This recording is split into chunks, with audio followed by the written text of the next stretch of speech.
CDE. 편집 안 하면 웃기겠다.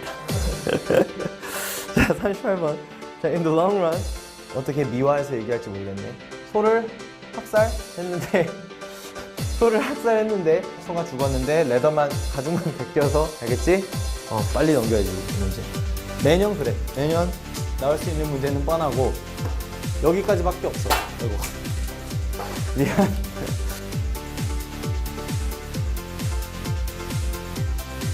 오케이? 자, 선생님이 재밌는 거 하나 보여줄게. 100 trillion dollars. 엄청 부자같지? 근데 이거 우리나라 돈으로 5,000원이라니까. 아프리카의 짐바브웨 나라 돈인데 세상에서 인플레이션이 가장 심한 나라래. 자, 여러분 이제 세컨드 하프에 들어갔습니다. 이제 머니에 대해서 배워볼 건데 돈 좋아하는 사람들은, 돈 좋아하는 학생들은 아주 흥미롭게 들을 수 있을 거고. 다시 한번 퍼즐을 해놓고 이 문제들 다 같이 한번 풀어봅시다. 자, 잘 풀었어? 예, 안녕하십니까. 저는 허철범이라고 합니다. 저는 2007년에 유펜 경제학과를 졸업했고요. 나이는 84년생입니다. 근데 제가 여러분보다 나이가 거의 다 많을 테니까 그냥 반말로 해도 양해를 해주시고, 혹시 저보다 나이가 많으신 분이 듣고 계시다면 미리 양해를 부탁드리겠습니다. 자, 그래서 좀 편하게 같이 경제학을 공부해 볼 텐데 잘 부탁드리고, 여러분도 열심히 하셔서 꼭 AP, 마이크로, 매크로 공짜 5점이라고 생각하시고 5점, 5점 해서 두 과목 5점 다 받으시길 바랍니다. 자, 그러면 이제 수업 시작에 앞서서 마이크로, 매크로 이컨, 이 AP 이컨 시험에 대해서 살짝 알아보자. 첫 번째로 일단 아시다시피 AP 이컨은 마이크로와 매크로 두 과목으로 이루어져 있고 각 시험마다 5점 만점 해서 따로 성적이 나오게 되어 있지. 자, 일단 멀티플 초이스 퀘스천 섹션 첫 번째 객관식 문제고, 그 다음에 free response question section, 이렇게 두 가지 섹션으로 나뉘는데, 첫 번째 멀티플 초이스 퀘스천 섹션은 총 60문제를 70분 안에 푸는 섹션이고, 그리고 free response question은 총 3문제를 10분 플래닝 타임에 50분 동안 쓰는 타임에서 총 60분 안에 푸는 두 번째 섹션 Free Response Question 섹션으로 나뉠 수가 있다.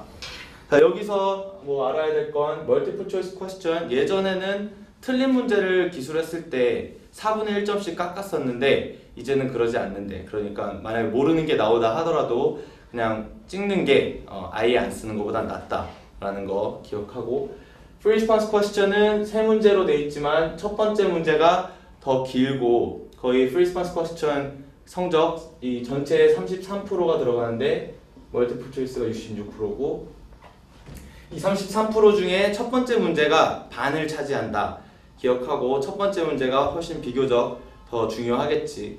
첫 번째 문제는 거의 100% 프로덕트 마켓이나 마이크로 같은 경우는 프로덕트 마켓이나 인풋 마켓, 즉 그래프가 나오는 문제가 나올 거고, 매크로도 마찬가지로 첫 번째 문제는 ADAS 모델이라든지 그런, 나중에 알게 되겠지만 그런 그래프 그리는 문제가 주로 나올 걸 예측할 수 있다.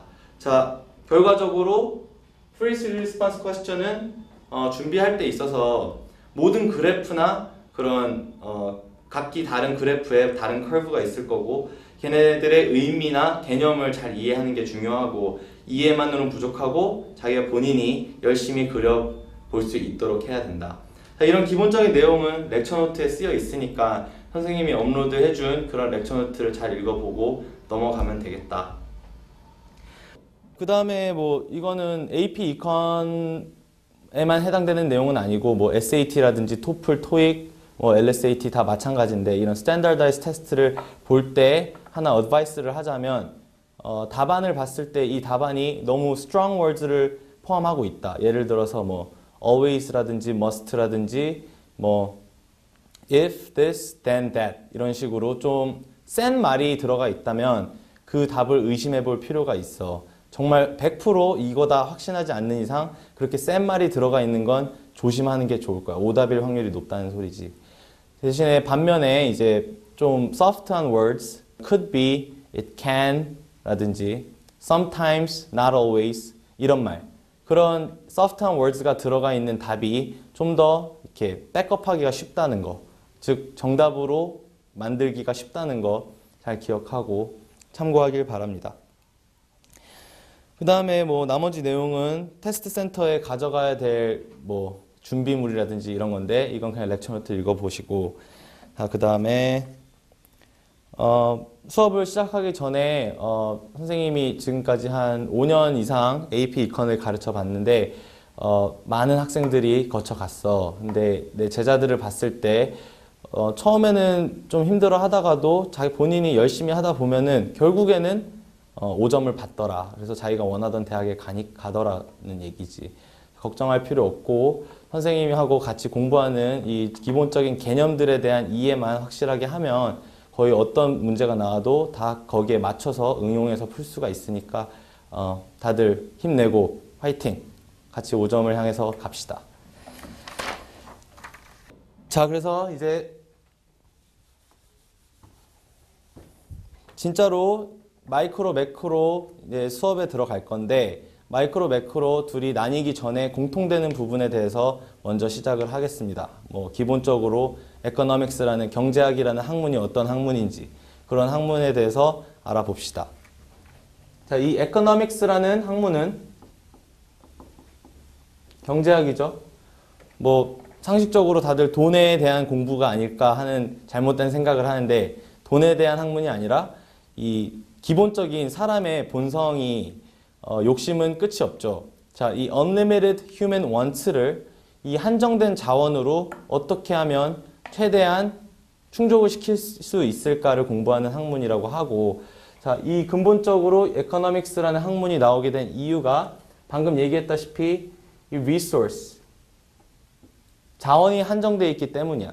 이 자원의 한정됨을 나타내는 영어 단어가 scarcity고 scarcity of resources 때문에 생겨나는 여러 가지 문제를 어떻게 하면 좀 더 효율적으로 풀어갈 수 있을까, 이런 것을 공부하는 학문이라고 보면 되죠. 자, 그 다음에 이 경제학에 대해서 알았으니까 이 경제의 모습을 아주 간단하게 circular flow diagram이라는 것으로 표현할 수가 있어요.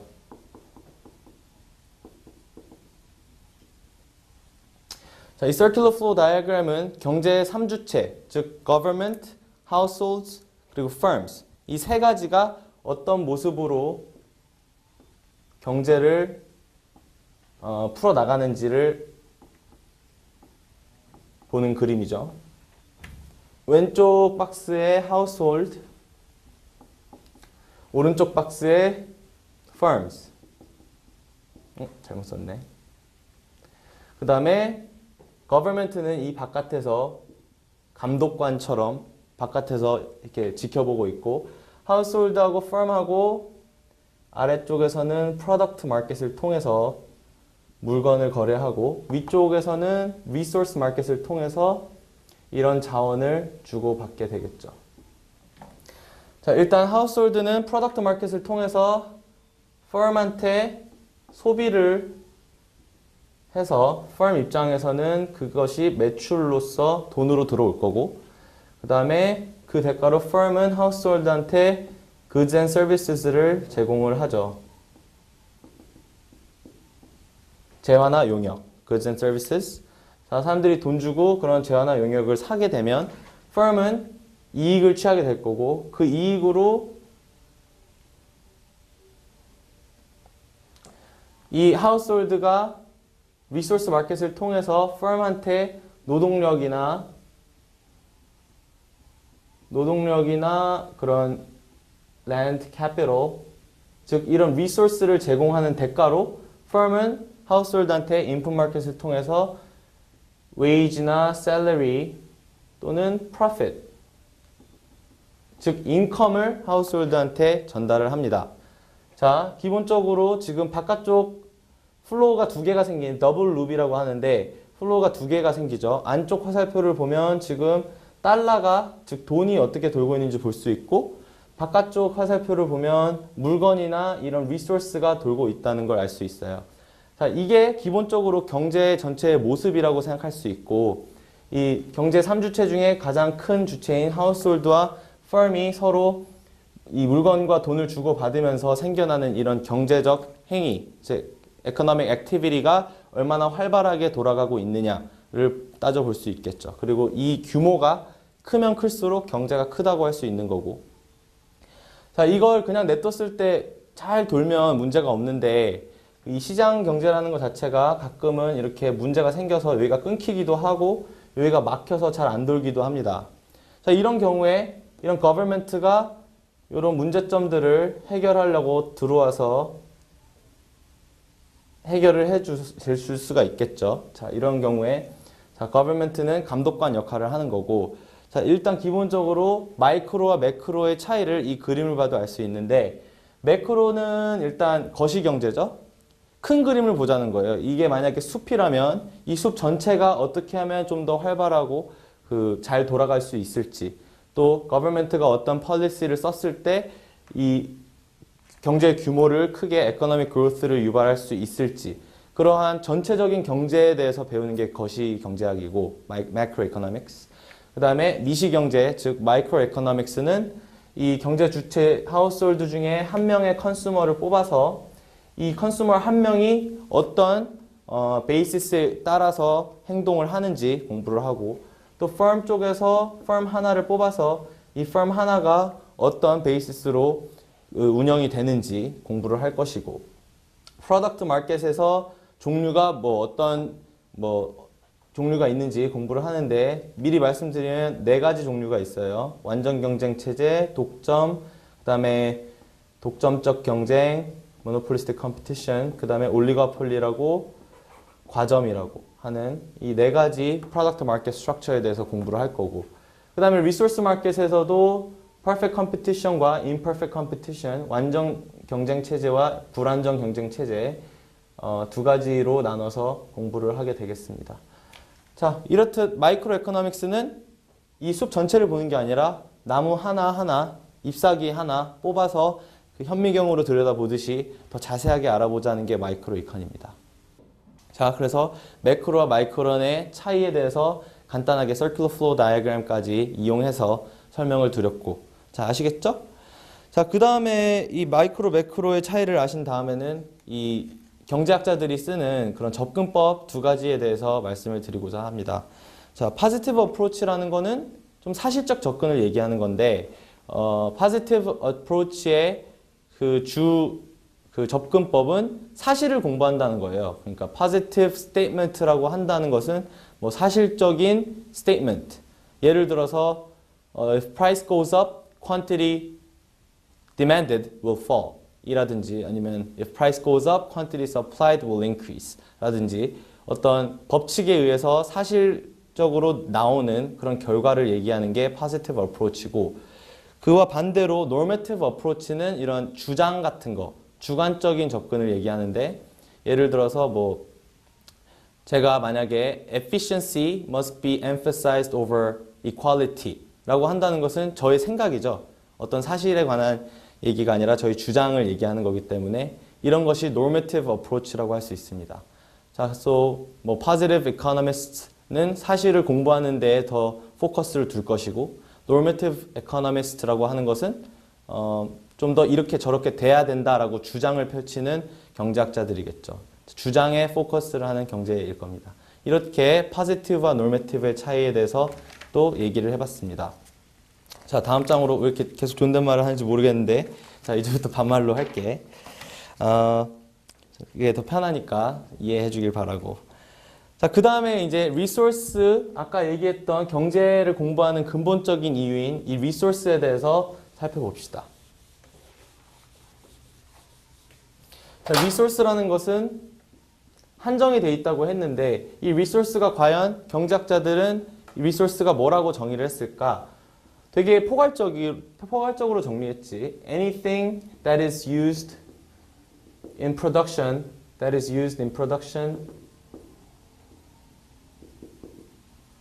of goods and services. 뭘 만들든 간에 거기에 쓰이는 어떤 재료라고 해석하시면 되고, 저런 의미가 리소스의 정의라면 아주 많은 것이 자원이 될 수 있겠죠. 자, 리소스의 종류를 크게 3가지로 나눕니다. land, labor, 그리고 capital. 각각 뭐 깔끔하게 나눠 떨어지지 않는 리소스도 있지만 크게 나눠 봤을 때 이렇게 나눌 수 있다는 거고, 그 다음에 뭐 랜드에 들어가는 거는 우리가 서 있는 이 땅뿐만이 아니라 거의 모든 all natural resource, 즉 모든 천연 자원을 얘기한다고 보시면 되고, natural 두 번 썼네. natural resources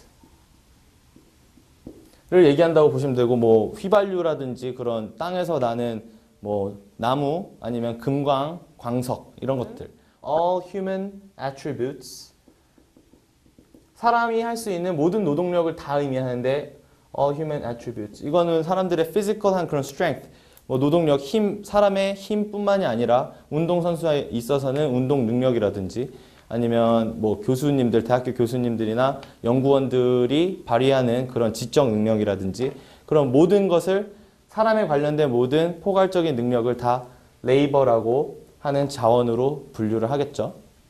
마지막으로 캐피탈이라고 하는 건 제일 한국 사람들이 캐피탈을 해석할 때 자본이라고 해석을 하는데, 이 경제학에서 얘기하는 캐피탈은 우리나라에서 얘기하는 자본하고 조금 달라요. 자, 얘는 어떻게 해석할 수 있냐면 any productive equipment or machinery, 그 어떤 기계든지 아니면 어떤 도구인데 그게 프로덕션에 도움이 되는 것이면 다 캐피탈로 분류할 수가 있죠. 그래서 뭐 팩토리, 공장, 공간, 스페이스, 워킹 스페이스도 캐피탈이 될 수 있고, 아니면은 포크레인이라든지 그런 기계, 뭐 물건 찍어내는 기계, 그런 것들을 다 싸그리 포함해서 캐피탈이라고 할 수 있습니다. 또 제일 캐피탈 아닌 것 같으면서 캐피탈인 게 여러분이 막 쓰는 그런 페이퍼 클립 같은 거, 아니면 스테이플러 이런 거, 그런 건 소비자 물건은 아니죠. 그렇죠? 뭔가 생산 활동에 쓰이는 캐피탈이라고 분류할 수가 있겠죠. 그래서 스테이플러라든지 뭐 아니면은 오피스 데스크, 아니면 컴퓨터까지도 다 캐피탈로 분류를 할 수가 있습니다. 자, 얘네들이 다 이게 어디에 들어가는지 굳이 그렇게 세분화해서 따질 필요는 없다는 거 기억하시고, 너무 얘는 이거에 들어가야 된다, 쟤는 저거에 들어가야 된다, 이렇게 따질 필요가 없다라는 거죠. 자, 그래서 리소스에 대해서 이 정도 알고 지나가 봅시다.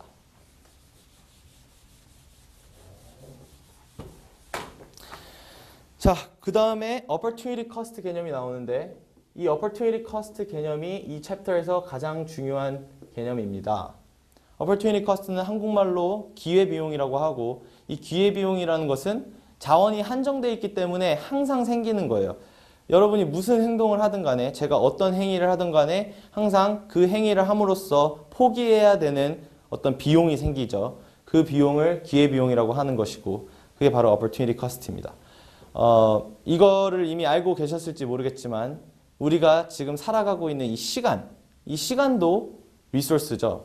자원이잖아요. 리소스. 한정돼 있고 사람은 영원히 사는 게 아니기 때문에, 그리고 또 1분 1초 동안 어떤 일을 하게 됨으로써 다른 걸 못 하게 되는 거, 그 자체가 시간도 scarce하다는 걸 알려주죠.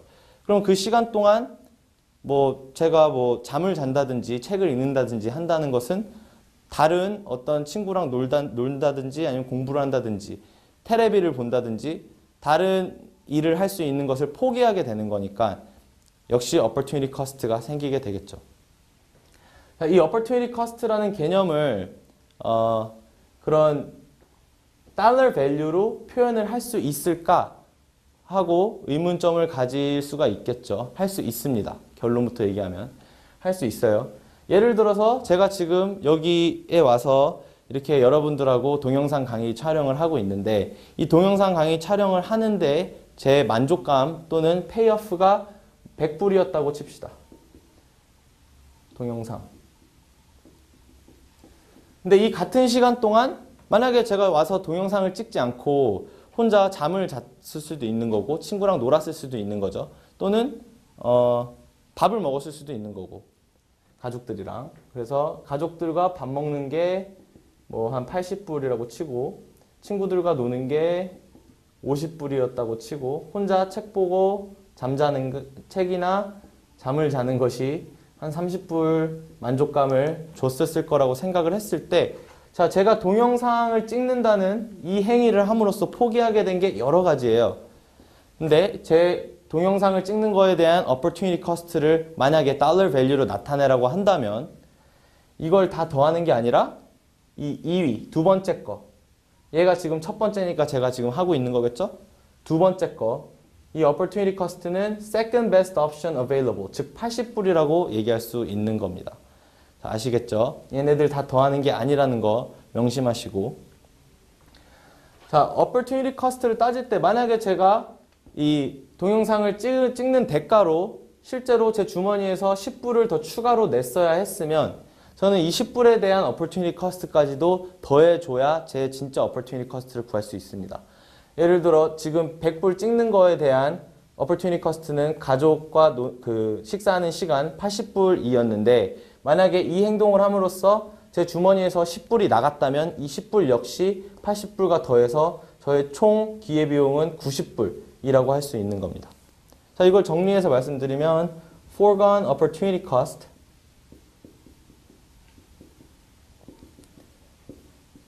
에다가 더해서 money. 그 행동을 함으로써 쓰셔야 했던 지출이 생겼던 그 돈까지 더했을 때 total opportunity cost가 나온다고 할 수 있는 거겠죠. 자, 전형적인 AP Real Exam opportunity cost에 관한 문제입니다. 이거 기억하시고. 자, 이렇게 말씀드리면 이따가 제가 이번 강의가 끝날 때 간단하게 실전 문제 비슷하게 만들어서 여러분께 문제를 드릴 테니까 한번 잘 맞춰보세요. 이것만 기억하면 다 맞출 수 있습니다. 그래서 이 opportunity cost를 달러 밸류로 measure 하는 방법에 대해서 얘기를 했고 그 답은 second best option available 이라고 강조를 했죠. 자, 기억하시고 이 opportunity cost 때문에 생겨나는 개념들 두 가지가 있는데 Production Possibilities Frontier라는 놈과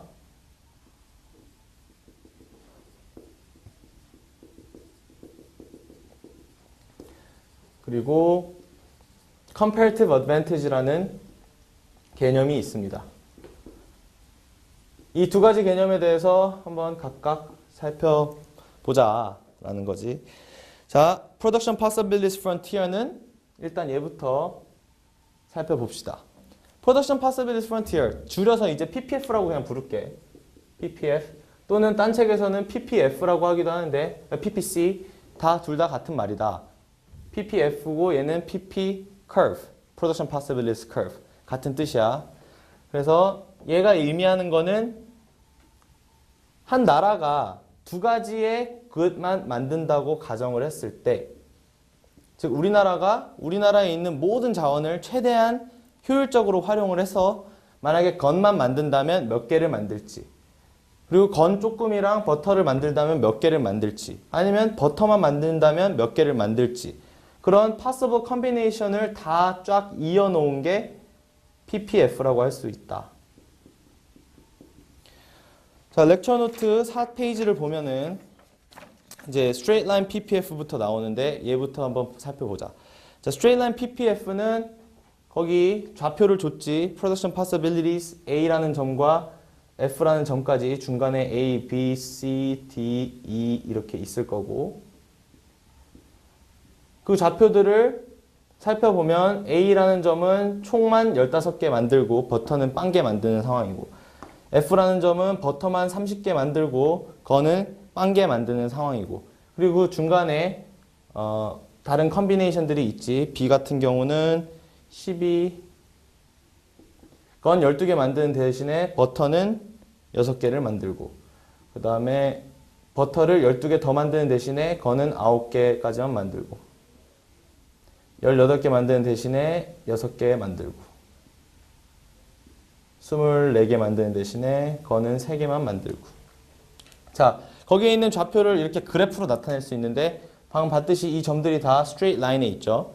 자, 이 라인의 슬로프가 바로 opportunity cost of producing butter예요. 즉, 이 슬로프는 지금 x축분의 y축, x의 변화량 분의 y의 변화량이니까 지금 x의 opportunity cost라고 생각할 수 있고 지금 여기서 x축에 버터가 있으니까 제가 버러라고 한 거예요. 자, 만약에 이 슬로프를 구한 다음에 그걸 뒤집으면 y축에 있는 놈을 만들 때 드는 opportunity cost를 얘기하겠죠. 자, 이렇게 말로 하면 헷갈리니까 그냥 보여드리겠습니다. 자, 지금 이 라인의 슬로프는 30분의 15라고 볼 수 있고, 자, 말씀드렸다시피 2분의 1 버터가 아니라, 자, 버터를 만드는데 포기해야 되는 거니까 지금 버터 6개를 만들 때 건 3개 포기했죠? 그러면은 버터 하나당 2분의 1 건을 포기한 거죠. 즉, opportunity cost of producing butter는 2분의 1 unit of gun 이라고 얘기할 수 있고. 자, 이걸 뒤집으면 어떻게 생겼나? 이렇게 해서 y의 변화량분의 x의 변화량이 되는 거고, y 하나 만들 때 x를 몇 개 포기하느냐? 이거 뒤집으면 2 버터가 되겠죠. 자, 이쪽으로 따지면 2 버터씩 포기하게 되는 거고, 오른쪽으로 따지면 하나 만들 때마다 건 2분의 1씩 포기하게 되는 거라고 해석할 수 있고.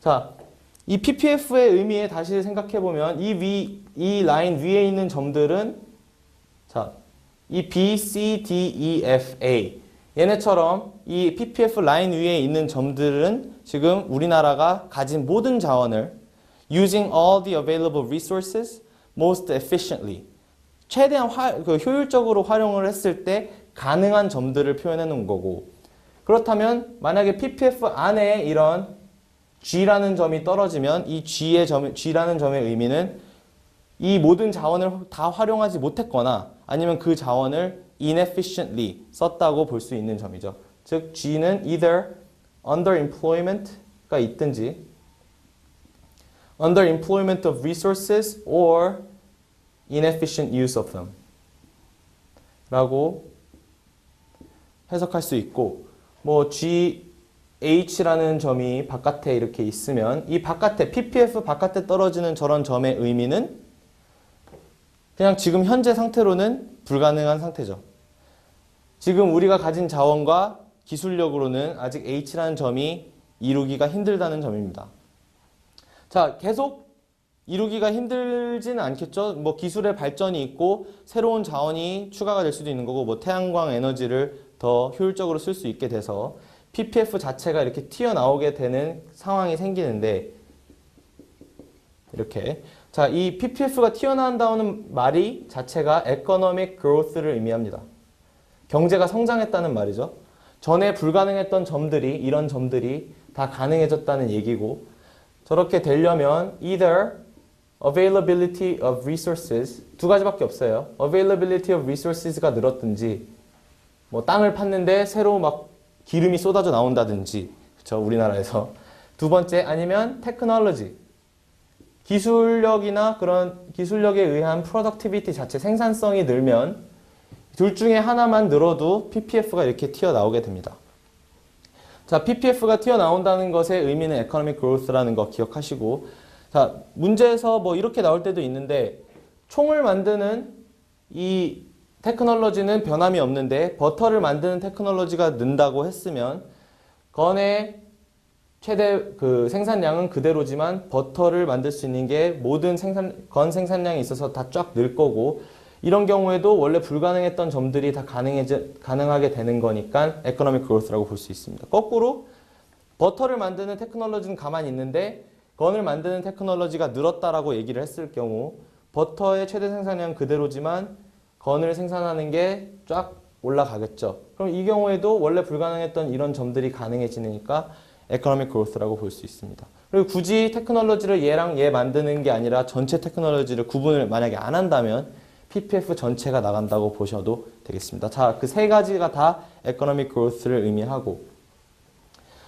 자, 그렇다면 이 straight line ppf에 대한 의미를 한번 생각해 보신다면 이 straight line ppf는 무엇을 의미하느냐? 어디에 있든 간에 opportunity cost가 바뀌지 않고 계속 고정되어 있다는 겁니다. 2분의 1 건으로. 버터를 만드는 opportunity cost는 B에서 C로 가나, C에서 D로 가나, D에서 E로 가나 다 2분의 1 건으로 고정되어 있다는 말이고요. 자, 만약에 거꾸로 E에서 D로 가나 D에서 C로 가나 C에서 B로 가다시피 버터를 포기할 때는 버터 하나당 건 하나당 포기해야 되는 것이 두 개의 버터라는 것을 알 수 있습니다. 자, 잘 아셨죠? 자, PPF의 의미 잘 기억하시길 바라고. 자, 이번 강의는 30분이 지나서 이제 여기까지 마치고 다음 시간에 이 PPF, Straight Line PPF가 아닌 Curve PPF부터 수업을 시작하도록 할게요. 자, 이번 시간 끝내면서 여러분께 문제를 하나만 드리도록 하겠습니다. 자, 연습 문제, 아까 약속했던 그 문제 드리겠습니다. 1번, opportunity cost 관한 문제고, 리얼에서 보통 이런 식으로 나오죠. 자, 여러분이 영화를 보러 3시간이라는 시간을 포기하고 3시간 동안 영화를 보러 갔습니다. 근데 이 영화를 보는데 티켓 값이 있겠죠. 티켓이 10불이었다고 치고 여러분이 만약에 이 3시간 동안 일을 했다면 if you worked for that 3 hours 1시간에 15달러를 벌 수 있었다고 칩시다. 1시간에 15달러예요. 자, 그럼 이 3시간 동안 영화를 봤다는 여러분의 선택에 대한 opportunity cost는 달러 밸류로 measure 했을 때 얼마일까요? 자, 이게 첫 번째 문제입니다. 자, 두 번째 문제는 PPF에 관한 문제인데 이렇게 어느 나라에 PPF가 있었을 때 여기가 치즈고 여기가 햄버거라면 버거 제가 여기다가 만약에 10이라고 쓰고 여기가 30이라고 한다면 라인이고 기울기 이 정도는 구하실 수 있을 겁니다. 자, 기울기가 의미하는 게 뭔지 즉 제가 질문을 써드리면 What is the opportunity cost of producing 1 unit of cheese? 이 질문에 대한 답을 해보시고요. 두 번째, 거꾸로 What is the opportunity cost? OC라고 쓸게요, 그냥. What is the opportunity cost of producing 1 unit of burger? 이 질문에 대한 답을 해보시면 됩니다. 그리고 이 세 가지 점 A, B, C 이 각기 다른 점의 의미에 대해서 한번 생각해 보시고 다음 시간에 같이 풀어보도록 하겠습니다. 자, 그럼 수고하셨습니다. 다음 시간에 봐요.